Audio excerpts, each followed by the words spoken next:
Hello दोस्तों, स्वागत है आपका इस यूट्यूब चैनल हर पल पढ़ो में। दोस्तों, जैसा कि आप सभी को मालूम है कि मैट्रिक परीक्षा 2023 का फाइनल एग्ज़ाम बहुत ही नज़दीक है।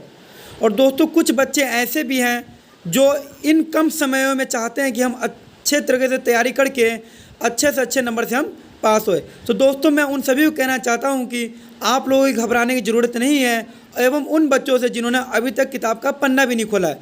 दोस्तों, इस वीडियो में मैं उन सारे इंपॉर्टेंट क्वेश्चंस को कवर कराऊंगा जो मैट्रिक परीक्षा 2023 के लिए बहुत ही ज़्यादा यूजफुल होने वाला है और जो बहुत ही ज़्यादा मोस्ट VVI इंपॉर्टेंट है। दोस्तों, इस वीडियो में हम ऑब्जेक्टिव और सब्जेक्टिव एक साथ करेंगे। दोस्तों, ये मेरा पार्ट 2, अगर पार्ट 1 आप नहीं देखे हैं तो चैनल के प्ले लिस्ट में जाकर होम में जाकर दोस्तों आप पार्ट 1 देखें। और दोस्तों, ये सारा का सारा जो क्वेश्चन है दोस्तों, ये बहुत ही ऐसे मैंने सारे जगहों से आपके लिए मैंने ढूंढ के लाया है जो आपके लिए मैट्रिक परीक्षा 2023 के लिए बहुत ही ज़्यादा इंपॉर्टेंट होने वाला है। क्यों करते हैं हम आज का अपना पहला क्वेश्चन नंबर 1 कि भारत में कहाँ महिलाओं के लिए आरक्षण की व्यवस्था है। दोस्तों, आरक्षण का मतलब होता है रिजर्व करना। दोस्तों, क्या होता है आरक्षण का मतलब? दोस्तों, आरक्षण का मतलब होता है रिजर्व करना। तो दोस्तों, ये जो व्यवस्था है, ये व्यवस्था कहाँ है दोस्तों? पंचायती राज व्यवस्था में महिलाओं के लिए आरक्षण की व्यवस्था है।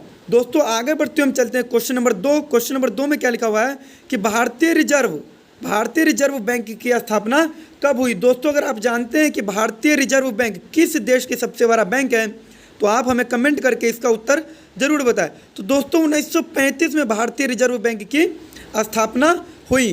क्वेश्चन की सीरीज में आगे बढ़ते हुए क्वेश्चन नंबर हम 3 में चलते हैं दोस्तों। तो क्वेश्चन नंबर 3 क्या बोल रहा है कि उस व्यक्ति का नाम क्या है? उस व्यक्ति का नाम क्या है जो लोकतंत्र के विरोधी नहीं थे। दोस्तों, अगर आप जानते हैं कि लोकतंत्र का अर्थ क्या होता है तो दोस्तों आप इसका भी उत्तर हमें कमेंट में जरूर बताएं। दोस्तों, अगर आपको नहीं मालूम है तो मैं बता दूं, लोकतंत्र का सिंपल सा अर्थ वो होता है जो जनता के लिए, जनता द्वारा जनता के लिए शासन करे, वो क्या कहलाता है दोस्तों? लोकतंत्र कहलाता है। तो उस व्यक्ति का नाम क्या है जो लोकतंत्र के विरोधी नहीं थे? तो दोस्तों, उस व्यक्ति का नाम क्या है? Martin Luther king. दोस्तों, क्या नाम है दोस्तों? मार्टिन लूथर किंग जो है वो क्या है? लोकतंत्र का विरोधी नहीं था। क्वेश्चन नंबर आगे बढ़ते हुए क्वेश्चन नंबर 4 में चलते हैं कि क्वेश्चन नंबर 4 क्या है दोस्तों कि देश के बांधों को किसने भारत का मंदिर कहा था? देश के बांधों को किसने भारत का मंदिर कहा था? तो दोस्तों, हम जैसा कि जानते हैं कि देश के बांधों को किसने भारत का मंदिर कहा था, तो ये first prime minister of India यानी भारत के प्रथम प्रधानमंत्री ने देश के बांधों को किसने भारत का मंदिर कहा था। दोस्तों, अगर आप जानते हैं कि भारत का प्रथम प्रधानमंत्री कौन था तो दोस्तों आपको इसका उत्तर मालूम चल गया होगा। जी हाँ दोस्तों, देश के बांधों को भारत का मंदिर पंडित जवाहरलाल नेहरू जी ने कहा था। किसने कहा था दोस्तों? तो पंडित जवाहरलाल नेहरू जी ने कहा था। और दोस्तों, किस बांध को देखकर इन्होंने भारत का मंदिर कहा? तो दोस्तों, उस बांध का नाम क्या है दोस्तों? उस बांध का नाम क्या है? तो उस बांध का नाम है भाखड़ा नांगल बांध। क्या नाम है दोस्तों? भाखड़ा नांगल बांध। दोस्तों, मैं आपको ये कहना चाहता हूँ कि मैट्रिक परीक्षा 2023 में जितने भी इंपॉर्टेंट क्वेश्चन है दोस्तों, उन सारे इंपॉर्टेंट क्वेश्चन को, चाहे वो ऑब्जेक्टिव हो या सब्जेक्टिव हो, उन सारे इंपॉर्टेंट क्वेश्चन को आप इस यूट्यूब चैनल के माध्यम से पूरा फुल प्रिपरेशन करके सामाजिक विज्ञान के इस विषय में 90+ अंक ला सकते हैं। तो दोस्तों, चलते हैं हम अगला क्वेश्चन नंबर 5। क्वेश्चन नंबर 5 क्या बोल रहा है कि भारतीय किसान यूनियन के नेता कौन थे दोस्तों? भारतीय किसान यूनियन के नेता कौन थे? तो दोस्तों, वो थे महेंद्र सिंह टिकैत। कौन थे दोस्तों? महेंद्र सिंह टिकैत जो थे वो क्या थे? भारतीय किसान यूनियन के नेता थे। आगे बढ़ते हुए चलते हैं क्वेश्चन नंबर 6 की यूरेनियम के प्रमुख उत्पादक स्थल कहाँ है। तो दोस्तों, यूरेनियम के प्रमुख उत्पादक स्थल कहाँ है, इसको जानने से पहले ये बताइए कि दोस्तों यूरेनियम जो है वो कैसा तत्व है? यूरेनियम जो है वो कैसा तत्व है? तो दोस्तों, यूरेनियम जो है वो क्या है? एक प्राकृतिक तत्व है। दोस्तों, क्या है ये? प्राकृतिक तत्व है। और प्राकृतिक तत्व में सबसे भारी तत्व क्या है? यूरेनियम है। प्राकृतिक तत्व में सबसे भारी जो तत्व होता है वो क्या होता है दोस्तों? यूरेनियम होता है। और इसका जो उत्पादक स्थल है दोस्तों वो कहाँ है? तो जादूगोड़ा झारखंड में है। जादूगोड़ा झारखंड में जो है यूरेनियम का प्रमुख उत्पादक स्थल है। तो चलते हैं दोस्तों क्वेश्चन नंबर 7 में क्या है कि हिंद चीन पहुँचने वाला प्रथम व्यापारी कौन था दोस्तों? तो हिंद चीन पहुँचने वाला प्रथम व्यापारी जो था वो दोस्तों क्या था? पुर्तगाल के लोग जो भी थे वो क्या थे? हिंद चीन पहुँचने वाला प्रथम व्यापारी था। क्वेश्चन नंबर 8 में क्या है दोस्तों कि बिहार में संपूर्ण क्रांति का नेतृत्व किसने किया? दोस्तों, अगर आप बिहार बोर्ड की एग्जाम दे रहे हैं तो बिहार बोर्ड से रिलेटेड चाहे वो ऑब्जेक्टिव हो या सब्जेक्टिव हो, आपके लिए बहुत ही ज़्यादा इंपॉर्टेंट होने वाला है। तो दोस्तों बिहार में संपूर्ण क्रांति का नेतृत्व किसने किया? तो दोस्तों उसने किया जयप्रकाश नारायण ने। किसने किया दोस्तों? तो इसका नेतृत्व किसने किया? जयप्रकाश नारायण ने बिहार में संपूर्ण क्रांति का नेतृत्व किया। चलते हैं दोस्तों क्वेश्चन नंबर 9। क्वेश्चन नंबर 9 में क्या है दोस्तों कि कोयला का सर्वोत्तम प्रकार कौन सा है दोस्तों? दोस्तों कोयला का सर्वोत्तम प्रकार कौन सा है? तो दोस्तों ये कोयला का सर्वोत्तम प्रकार कौन सा है, इसको जानने से पहले आप हमें इसका उत्तर ये कमेंट करके बताइए कि कोयला भारत में कब प्रारंभ हुआ? कोयला उद्योग भारत में कब प्रारंभ हुआ दोस्तों? अगर इसका उत्तर आप जानते हैं तो हमें कमेंट बॉक्स में कमेंट जरूर करें। और दोस्तों कोयला का सर्वोत्तम प्रकार जो होता है वो होता है एंथ्रेसाइट। क्या होता है दोस्तों? एंथ्रेसाइट जो होता है वो कोयला का सर्वोत्तम प्रकार होता है। आगे बढ़ते हुए चलते हैं क्वेश्चन नंबर 10। क्वेश्चन नंबर 10 में क्या लिखा है कि गुटेनबर्ग ने सर्वप्रथम किस पुस्तक की छपाई की? तो दोस्तों गुटेनबर्ग ने जो सर्वप्रथम पुस्तक की छपाई की उस पुस्तक का नाम क्या था दोस्तों? बाइबिल था। क्या था दोस्तों? बाइबिल था। बाइबिल ने गुटेनबर्ग ने सर्वप्रथम पुस्तक की छपाई की। क्वेश्चन की इस मुहिम में आगे बढ़ते हुए हम चलते हैं। हमारा पहला क्वेश्चन की इस मुहिम में आगे बढ़ते हुए चलते हैं क्वेश्चन नंबर 11 की तरफ। क्वेश्चन नंबर 11 हमारा क्या है दोस्तों कि भारत में क्या है दोस्तों कि भारत में किस राज्य में सौर ऊर्जा की सर्वाधिक संभावना है? भारत के किस राज्य में सौर ऊर्जा की सर्वाधिक संभावना है? तो दोस्तों वो है राजस्थान। कि राजस्थान में दोस्तों सर्वाधिक संभावना किस चीज़ की है? सौर ऊर्जा की है। क्वेश्चन नंबर 12 में चलते कि प्राथमिक ऊर्जा का उदाहरण कौन सा नहीं है दोस्तों? प्राथमिक ऊर्जा का उदाहरण कौन सा नहीं है? तो दोस्तों प्राथमिक ऊर्जा का उदाहरण कौन सा नहीं, इसको जानने से पहले आपको ये जानना होगा कि प्राथमिक ऊर्जा होता क्या है। तो दोस्तों प्राथमिक ऊर्जा वो होता है जो हमको प्राकृतिक से मिलता है। दोस्तों क्या होता है? प्राथमिक ऊर्जा वो होता है जो हमको कहाँ से मिलता है? प्राकृतिक से मिलता है। तो प्राकृतिक से हमें कौन कौन सा ऊर्जा मिलता है दोस्तों? सौर ऊर्जा हो गया, सौर ऊर्जा हो गया। अब जैसे कि आप जानते हैं कि दोस्तों हमको प्राकृतिक अर्थ क्या हुआ? उन चीज़ों से हमको ऊर्जा मिला जो मानव ने नहीं बनाया हो, वो क्या होगा हमारा दोस्तों? प्राथमिक ऊर्जा होगा। उसके अलावा जितने भी ऊर्जा का हम उपयोग करते हैं, चाहे वो लाइट हो चाहे सोलर हो, उसका जो निर्माण करता है वो कौन है? मानव है। तो मानव प्राथमिक ऊर्जा नहीं हुआ। तो दोस्तों इसका उत्तर क्या हो जाएगा? विद्युत हो जाएगा। क्या होगा दोस्तों इसका उत्तर? कि प्राथमिक ऊर्जा क्या नहीं है? विद्युत नहीं है। कि विद्युत कोई प्राकृतिक ऊर्जा तो है नहीं दोस्तों। विद्युत को क्या किया? एक मानव ने इकट्ठा करके इसको ऊर्जा के रूप में उपयोग किया। तो दोस्तों ये प्राथमिक ऊर्जा का उदाहरण विद्युत नहीं है। क्वेश्चंस की आगे और बढ़ते हुए क्वेश्चन नंबर हम 13 में चलते हैं। क्वेश्चन नंबर 13 हमारा क्या है कि भारतीय राष्ट्रीय कांग्रेस की स्थापना कब हुई? तो दोस्तों सभी ये जानते होंगे कि भारतीय राष्ट्रीय कांग्रेस की स्थापना कब हुई। तो भारतीय राष्ट्रीय कांग्रेस की स्थापना सन 1885 में हुआ। कब हुआ दोस्तों? सन 1885 में हुआ। क्वेश्चन नंबर 14 में देखते हैं ग्राम कचहरी का प्रधान कौन होता है? तो दोस्तों ग्राम कचहरी का जो प्रधान होता है वो क्या होता है? सरपंच होता है। कौन होता है दोस्तों? सरपंच होता है। दोस्तों यहाँ बाय मिस्टेक क्वेश्चन ग्राम उचहड़ी लिखा गया है। दोस्तों मैं बता देता हूँ कि यहाँ पर क्वेश्चन होगा ग्राम कचहरी का प्रधान कौन होता है? तो दोस्तों ग्राम कचहरी का प्रधान जो होता है वो क्या होता है दोस्तों? सरपंच होता है। क्वेश्चन नंबर 15 यानी 15 में देखते हैं कि रूस में कृषक दास प्रथा का अंत कब हुआ दोस्तों? दोस्तों कृषक दास प्रथा का अंत रूस में कब हुआ? तो दोस्तों दास प्रथा जो होता है वो क्या होता है? गुलामी करना होता है। तो दोस्तों रूस में ये कब खत्म हुआ? तो दोस्तों ये खत्म जो हुआ रूस में 1861 में हुआ। दोस्तों कब हुआ? 1861 में हुआ। क्वेश्चंस की इस मुहिम में आगे बढ़ते हुए क्वेश्चन नंबर 16 की तरफ चलते हैं दोस्तों। क्वेश्चन नंबर 16 क्या है कि कुशेश्वर स्थान किस जिला में स्थित है? तो दोस्तों कुशेश्वर स्थान जो है दोस्तों वो कहाँ है? दोस्तों वो दरभंगा में है। दोस्तों कहाँ है? दरभंगा में कुशेश्वर स्थान स्थित है। कुशेश्वर स्थान किस जिला में स्थित है दोस्तों? तो ये दरभंगा में स्थित है।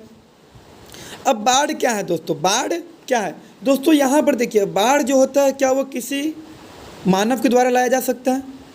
पानी किसी मानव के द्वारा इकट्ठा किया जा सकता है? पानी किसी मानव के द्वारा बनाया जा सकता है? तो दोस्तों पानी जब किसी मानव के द्वारा नहीं बनाया जा सकता है तो बाढ़ क्या किसी मानव के द्वारा बनाया जा सकता है? नहीं बनाया जा सकता। जब मानव के द्वारा नहीं बनाया जाता हो तो ये क्या होगा दोस्तों? प्राकृतिक होगा। तो बाढ़ एक कैसा आपदा है? तो दोस्तों ये कैसा आपदा है? कैसा आपदा होता है बाढ़ दोस्तों? ये होता है प्राकृतिक आपदा। बाढ़ जो होता है वो हमारा कैसा आपदा होता है दोस्तों? ये होता है हमारा प्राकृतिक आपदा। दोस्तों बाओदाई कहाँ का शासक था? बाओदाई कहाँ का शासक था? तो दोस्तों बाओदाई जो था वो कहाँ का शासक था? बाओदाई जो था वो कहाँ का शासक था? वो था अन्नाम का शासक। कहाँ का शासक था दोस्तों? अन्नाम का शासक था। दोस्तों आगे बढ़ते क्वेश्चन नंबर 19 में चलते कि यंग इटली की स्थापना किसने की? दोस्तों यंग इटली की स्थापना किसने की? दोस्तों ये जो क्वेश्चन है हर साल रिपीट क्वेश्चन है, इसलिए ये क्वेश्चन आपके लिए इंपॉर्टेंट होने वाला कि यंग इटली की स्थापना किसने की? तो यंग इटली की स्थापना किसने की दोस्तों? मेजनी ने की। किसने की दोस्तों? मेजनी ने की। यंग इटली का स्थापना किसने की दोस्तों? मेजनी ने की। दोस्तों इस ऑब्जेक्टिव के मोस्ट इंपॉर्टेंट क्वेश्चन में हम आखिरी क्वेश्चन यानी क्वेश्चन नंबर 20 की तरफ चलते हैं। क्वेश्चन नंबर 20 क्या है दोस्तों? वियना सम्मेलन कब हुआ था? दोस्तों वियना सम्मेलन कब हुआ था? तो दोस्तों ये वियना सम्मेलन जो हुआ था सन 1815 में हुआ था। दोस्तों कहाँ हुआ था? सन 1815 में हुआ था। दोस्तों आज का हमने most important objective question matric परीक्षा 2023 के लिए 20 क्वेश्चंस को हमने कवर कर लिया। दोस्तों अब हम कवर करेंगे सब्जेक्टिव क्वेश्चंस को। हम दीर्घ उत्तरीय प्रश्न नंबर 1 कि आय का गरीबी के साथ संबंध स्थापित करें। दोस्तों आय का जो गरीबी के साथ संबंध स्थापित करें। दोस्तों आय का अर्थ क्या होता है? दोस्तों आय का अर्थ होता है इनकम। इनकम होता है दोस्तों, क्या होता है? इनकम होता है कि आप जो भी पैसे कमाते हैं उस पैसे का गरीबी से क्या संबंध है दोस्तों, उसको आपको क्या करना है? स्थापित करना है। तो दोस्तों क्या है? तो इसका उत्तर हम देखते हैं दोस्तों। तो आय का गरीबी के साथ सीधा संबंध है। दोस्तों आय का गरीबी के साथ सीधा संबंध है। तो दोस्तों कैसा संबंध है कि यदि आय कम होगी तो गरीबी उतनी ही अधिक होगी। जी हाँ दोस्तों, आय अगर आपका कम होगा तो गरीबी उतनी अधिक होगी। अगर आप 5 रुपये कमा रहे हैं, आपका इनकम कितना है? 5 रुपये है, आपका पारिवारिक खर्चा कितना है? 10 रुपये है। तो दोस्तों क्या आप 5 रुपये में वो 10 रुपये का चीज़ों की जरूरतों को पूरा कर सकते हैं? नहीं ना दोस्तों। इसीलिए आय का सीधा सीधा संबंध किसके साथ है दोस्तों? गरीबी के साथ है, आपके इनकम के साथ है। दोस्तों अगर आप आय ज़्यादा कमाएंगे, आपका पारिवारिक खर्च कम है, तो आपकी गरीबी उतनी ही कम होगी। परंतु अगर आप 5 रुपये सालाना कमा रहे हैं और आपका सालाना पारिवारिक खर्चा दोस्तों 10 रुपया है, तो आपकी गरीबी क्या होगा?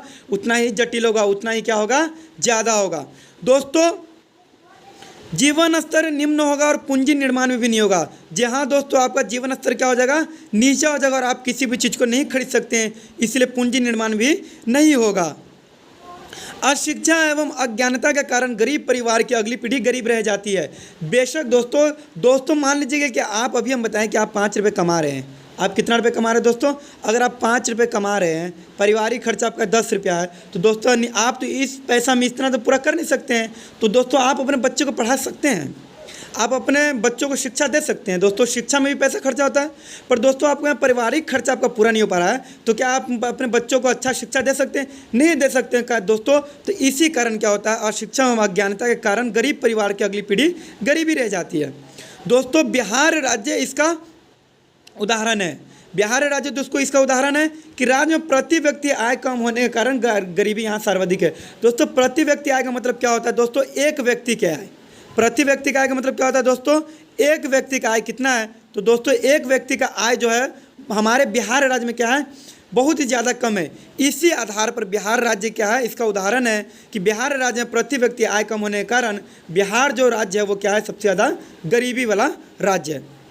दोस्तों दीर्घ उत्तरीय प्रश्न का हमने क्वेश्चन नंबर 1 को अच्छे से एकदम समझ लिया है। अब चलते हैं क्वेश्चन नंबर 2। क्वेश्चन नंबर 2 दोस्तों हमारा क्या बोल रहा है कि सहकारिता से आप क्या समझते हैं? दोस्तों सहकारिता से आप क्या समझते हैं? तो दोस्तों सहकारिता से समझने का अर्थ क्या है दोस्तों? वैसा काम या वैसा कार्य जो आप मिलजुल कर कर रहे हैं। सहकारिता का अर्थ क्या हुआ दोस्तों? वैसा काम या वैसा कार्य जो आप क्या कर रहे हैं? मिलजुल कर रहे हैं, सहकारिता कहलाता है। यह हो गया 2 नंबर के लिए। दोस्तों पर हमको दीर्घ उत्तरीय में क्या चाहिए? हमको 5 नंबर चाहिए। 5 नंबर हमको कम से कम 5 लाइन लिखना आवश्यक है। तो दोस्तों देखते हैं क्या इसका उत्तर। तो सामान्य अर्थों में सहकारिता का अर्थ है एक साथ मिलजुल कर। इस प्रकार है मिलजुल कर, एक साथ मिलजुल कर कार्य करना। सहकारिता का अर्थ दोस्तों क्या है कि सामान्य अर्थों में सहकारिता का अर्थ है एक साथ मिलजुल कर कार्य करना। लेकिन अर्थशास्त्र में सहकारिता की परिभाषा इस प्रकार है कि सहकारिता वह संगठन है जिनके द्वारा 2 या 2 से अधिक व्यक्ति स्वेच्छापूर्वक मिलजुल कर समान स्तर पर आर्थिक हित में वृद्धि करते हैं। दोस्तों जैसा कि आप जानते हैं कि सहकारिता का सिंपल सा मतलब क्या है दोस्तों? मिलजुल कर कार्य करना। क्या है दोस्तों? मिलजुल कर कार्य करना। और दोस्तों अर्थशास्त्र में इसको दूसरे तरीके से बता दिया है कि वो व्यक्ति जो स्वेच्छापूर्वक, दोस्तों जो व्यक्ति स्वेच्छापूर्वक मतलब दोस्तों क्या होता है? आप हमें कमेंट करके बताइए दोस्तों। स्वेच्छापूर्वक दोस्तों क्या? स्वेच्छापूर्वक मिलजुल कर कार्य करें, उसे क्या बोलते हैं दोस्तों? सहकारिता कहते हैं। क्या कहते हैं दोस्तों? सहकारिता कहते हैं। सहकारिता उस आर्थिक उस आर्थिक व्यवस्था को कहते हैं जिसमें मनुष्य किसी आर्थिक उद्देश्य की पूर्ति के लिए मिलजुल कर कार्य करते हैं। तो दोस्तों हमने ये भी समझ लिया कि सहकारिता किसे कहते हैं। दोस्तों क्वेश्चन नंबर 3 में चलते हैं कि 3 क्या है दोस्तों, सड़क परिवहन के कोई 4 गुण बताइए। दोस्तों क्या बोल रहा है कि सड़क परिवहन के कोई 4 गुण बताइए। सड़क परिवहन का मतलब क्या हुआ दोस्तों, नॉर्मली सड़क रोड जिस पे हम चलते हैं उनके क्या है 4 गुण बताना। तो दोस्तों हम अच्छे से इतना हम अपना कॉमन सेंस लगा सकते हैं दोस्तों कि जिस रोड पर चलते हैं वो उनका 4 गुण क्या हुआ। 4 गुण का मतलब क्या होता है, अच्छाइयों को बताना। तो दोस्तों रोड की अच्छाइयों का मतलब क्या है कि दोस्तों सबसे पहले क्या है कि रोड हमें क्या करते हैं, एक दिशा को याद करने में हमारे लिए बहुत ही ज़्यादा लाभदायक रहता है। एक रोड क्या है, रोड के जरिए हम क्या करते हैं, किसी भी अपने काम को अगर दोस्तों हमारे लिए इमरजेंसी है, आपातकालीन सेवा हमको करना है, तो उस रोड के जरिए हम क्या करते हैं, जल्दी पहुंच जाते हैं। दोस्तों इमरजेंसी में हमको कोई सामान घर पर पहुंचाना है, तो दोस्तों उन सामान को जल्दी से लेकर हम किसके जरिए पहुंचते हैं दोस्तों, रोड के जरिए पहुंचते हैं। तो दोस्तों चलिए हम जानते हैं कि सड़क परिवहन का क्या 4 गुण है। तो दोस्तों पहला गुण क्या है, सड़क परिवहन के 4 गुण इस प्रकार है। पहला गुण क्या है कि छोटी दूरियां सड़क यातायात द्वारा आसानी से तय की जाती है। छोटी दूरियां यानी कि हमको 5 किलोमीटर चलना है, 10 किलोमीटर चलना है, ये सारी क्या होती है दोस्तों, छोटी दूरियां हैं। तो ये छोटी दूरियां हम किसके द्वारा तय करते हैं, सड़क परिवहन द्वारा। किसके द्वारा दोस्तों, सड़क परिवहन द्वारा। तो सड़क परिवहन द्वारा का हमने पहला क्या क्या गुण देख लिया।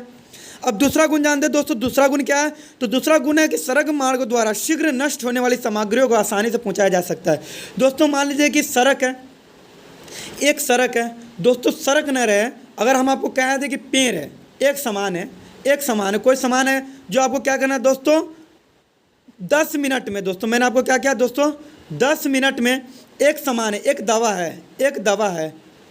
दवा है और सड़क का ना उपयोग करके दोस्तों आपको इसको क्या करना है, एक मरीज के पास पहुंचाना है, तो आप पहुंचा सकते हैं दोस्तों, नहीं पहुंचा सकते हैं, परंतु पर सड़क परिवहन द्वारा हम किसी भी इमरजेंसी काम को क्या कर सकते हैं, जल्दी कर सकते हैं। वैसे ही कहा गया कि सड़क मार्ग द्वारा शीघ्र नष्ट होने वाली सामग्रियों को आसानी से पहुंचाया जा सकता है। दोस्तों हम चलते हैं इसके तीसरे गुण की तरफ। तो दोस्तों तीसरा गुण क्या है कि सड़क मार्ग द्वारा उपभोक्ता तक आसानी से वस्तुओं को घर तक पहुंचाया जा सकता है। दोस्तों उपभोक्ता का मतलब क्या होता है दोस्तों, उपभोक्ता का अर्थ क्या होता है दोस्तों, उपभोक्ता का अर्थ होता है उपयोग करने वाला। क्या होता है दोस्तों, उपयोग करने वाला, यानी हम किसी भी चीज़ को उसके उपभोक्ता तक हम सड़क परिवहन द्वारा क्या कर सकते हैं दोस्तों, आसानी से पहुंचा सकते हैं। दोस्तों हम सड़क परिवहन के चलते अंतिम गुण यानी गुण नंबर 4 की तरफ। तो दोस्तों सड़क मार्ग रेल मार्ग के लिए सहायक मार्ग के रूप में कार्य करते हैं। दोस्तों सहायक का मतलब क्या होता है, साथ देने वाला। जो सड़क मार्ग हो चाहे रेल मार्ग हो, वो क्या है दोस्तों, सहायक मार्ग के रूप में कार्य करते हैं। दोस्तों अब चलते हैं हम दीर्घ उत्तरीय प्रश्न के प्रश्न नंबर 4। तो दोस्तों प्रश्न 4 हमारा क्या है कि बाढ़ द्वारा क्षति को कम करने के लिए उपायों का उल्लेख कीजिए। दोस्तों बाढ़ द्वारा क्षति को कम करने के लिए उपायों का उल्लेख कीजिए। दोस्तों हमने जैसा कि अभी ऑब्जेक्टिव 20 क्वेश्चन को कवर किया, उस क्वेश्चन में हमने क्या किया कि हम जाना कि बाढ़ कैसा आपदा है। तो दोस्तों आप हमें बताइए कि बाढ़ कैसा आपदा है। तो दोस्तों बाढ़ जो है वो क्या है दोस्तों, हमारा प्राकृतिक आपदा है। क्या है दोस्तों, प्राकृतिक आपदा है। दोस्तों बाढ़ तो आप सभी अच्छे जानते हैं, बाढ़ किसको कहते हैं दोस्तों, दहाड़ को कहते हैं। ये कैसा है दोस्तों, तो ये प्राकृतिक आपदा है। प्राकृतिक आपदा है तो इससे क्या होता है, कुछ क्षति होती है, कुछ नुकसान होता है, तो हमें क्या करना है, उन नुकसानों को कम करने के उपायों का उल्लेख करना है। तो दोस्तों बाढ़ द्वारा क्षति कम करने के उपायों का उल्लेख क्या है दोस्तों, निम्नलिखित है।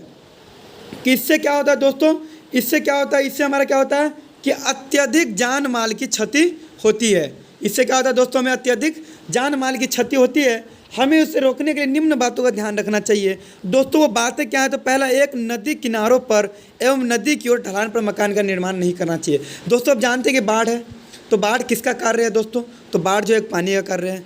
अगर नदी के किनारे अगर आप घर बनाते हैं तो यानी कि आप पानी के किनारे रह रहे हैं। तो दोस्तों बाढ़ जो आता है, बाढ़ वो किसका आता है, बाढ़ जो आता है वो क्या पत्तों के जरिए आता है, नहीं ना दोस्तों, बाढ़ जो आता है वो क्या आता है, पानी के साथ आता है। कि अगर आप नदी किनारे घर बनाइएगा तो उस बाढ़ का सबसे पहला शिकार जो होगा वो क्या होगा दोस्तों, आप होइएगा, आपका घर होगा, उसका सबसे पहले क्षति जो होगा, सबसे पहले नुकसान होगा दोस्तों, किसका पहुंचेगा, आपका पहुंचेगा। इसलिए दोस्तों हमें नदी किनारों पर, दोस्तों क्या है, नदी किनारों पर एवं नदी की ओर ढलान पर मकान का निर्माण दोस्तों नहीं करना चाहिए। समझ गया दोस्तों। अब चलते हैं आगे कि नदी तट से कम 250 मीटर दूर मकान बनाना चाहिए। आगे चलते हैं इस पॉइंट में कि गाँव अथवा बस्ती को बाढ़ स्तर से भी ऊंची जगह पर बसाना चाहिए। जी हाँ दोस्तों, बाढ़ आया, मान लीजिए कि आपका घर क्या है, आपका जो घर है वो क्या है, नीचे है, आपका घर क्या है, नीचे है, सपोज दैट एक नदी, आपके घर के बगल में एक नदी है, आपके घर के बगल में क्या है, एक नदी है, ये नदी हो गया, ये आपका घर हो गया। दोस्तों इस नदी से जो पानी गिरेगा, इस नदी से जो पानी गिरेगा, तो दोस्तों इस नदी से जो पानी गिरेगा वो उस पानी का जो लड़ होगा दोस्तों आपके घर तक पहुंचेगा। तो दोस्तों अगर घर तक पहुंचेगा तो आपका भी नुकसान हुआ। अगर दोस्तों मान लीजिए कि ये आपका घर है, ये नदी है, इसका जो पानी गिरेगा वो ऐसे गिरेगा ना, ऐसे तो आपके छत पे नहीं ना आ सकता है, तो आपके घर तक नहीं पहुंच सकता है। इसलिए दोस्तों गांव या बस्ती को जब भी बनाना चाहिए दोस्तों, बाढ़ स्तर से ऊंची जगह पर बसाना चाहिए। दोस्तों अभी तक हमने दीर्घ उत्तरीय का प्रश्न 4 तक हमने पूरा अच्छे से कंप्लीट तरीके से हमने समझ लिया है, आसान तरीके से समझ लिया है। ये सारे क्वेश्चन क्या है दोस्तों, मैट्रिक परीक्षा 2023 के लिए हमारे लिए बहुत ही ज़्यादा इंपॉर्टेंट होने वाला है। दोस्तों आप चलते हैं आज की सीरीज के आखिरी क्वेश्चन में चलते हैं। क्वेश्चन नंबर 5 कि भूकंप के प्रभाव को करने के 2 उपाय को लिख लीजिए। दोस्तों भूकंप भी जो होता है वो क्या होता है दोस्तों, एक प्राकृतिक आपदा है। भूकंप भी जो होता है वो क्या होता है दोस्तों, प्राकृतिक आपदा है। दोस्तों अगर आप जानते हैं कि भूकंप की गति को मापने वाले मीटर का क्या नाम है दोस्तों, आप हमें कमेंट करके बताएं। तो दोस्तों भूकंप जो है क्या दोस्तों, एक प्राकृतिक आपदा है। इसके उपायों को 2 उल्लेख उपायों को हमको कम करने का बताना है। दोस्तों पहला उपाय जो वो क्या है दोस्तों, भवन को आयताकार होना चाहिए। दोस्तों भवन को आयताकार होने का मतलब क्या है दोस्तों, जितना आपका लंबाई होगा, बेसमेंट का जितना आपका लंबाई होगा उतना ही आपका क्या होगा, मजबूती मिलेगा। मान लीजिए दोस्तों आपका ये इतना है, इसको बार बार आप 2 खंड बना लीजिए, 4 खंड बना लीजिए, 5 खंड बना लीजिए। दोस्तों ये क्या है, कमज़ोर घर है, पर ये जितना लंबाई रहेगा, जितना दोस्तों आपका घर आयताकार जो रहेगा, इसके ऊपर 4 मंजिल बना लीजिए, 5 मंजिल बना लीजिए दोस्तों, ये आपका भूकंप से ग्रसित घर नहीं बनेगा। दोस्तों आगे चलते हम देखते हैं कि लंबी दीवारों को सहारा देने के लिए ईंट पत्थर या सीमेंट का कॉलम होना चाहिए। दोस्तों कॉलम जो भी देंगे वो हमारा क्या होना चाहिए, सीमेंट का होना चाहिए, ईंट का होना चाहिए, पत्थर का होना चाहिए। तो दोस्तों अगर आपको ये वीडियो अच्छा लगा तो दोस्तों चैनल को सब्सक्राइब करें, लाइक करें और शेयर करें। दोस्तों इस वीडियो को अपने दोस्तों के साथ शेयर करें, क्योंकि जो दोस्त होता है दोस्तों, एक सच्चा दोस्त वही होता है जो दूसरे दोस्तों का ख्याल रखे। तो दोस्तों अंततः मैं यही कहना चाहता हूँ कि मैट्रिक बोर्ड परीक्षा 2023 में अच्छे नंबर से पास होना है मेरा भाई। हर पल पढ़ो को तो सब्सक्राइब करना पड़ेगा मेरी जान।